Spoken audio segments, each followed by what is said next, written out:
Hello guys, good day. So may bagong item na naman akong ipapakita sa inyo. From Speargun, this is my DIY leaning rail for Speargun.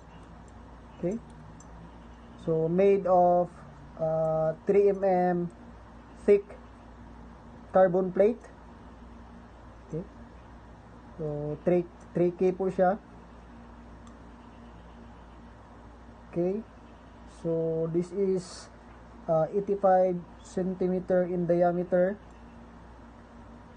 Okay, simple lang po yung design. Binutasan ko lang po ng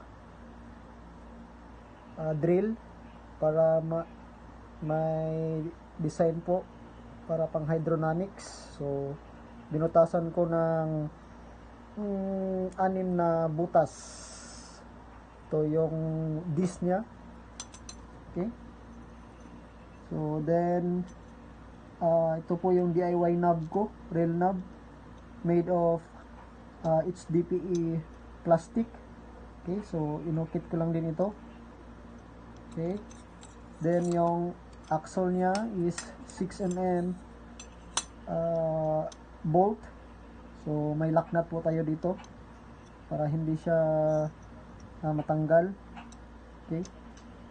Yung base plate niya is 1.5 mm stainless steel from plain sheet. Okay. So yung bolt, pinutol ko yung ulo ng bolt para mag flat siya dito para to fit any DIY Speargun. Okay. Then ito po yung guide sa ating line. So made of stainless steel 4mm tube. Ayan. Then yung drum niya po, ano lang po ito, PVC fittings, coupling. So ginawan ko ng paraan para gawa ako ng drum. Okay.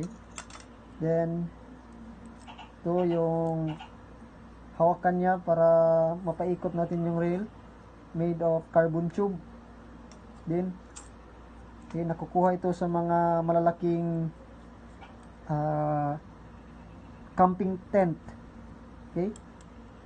So then using 5mm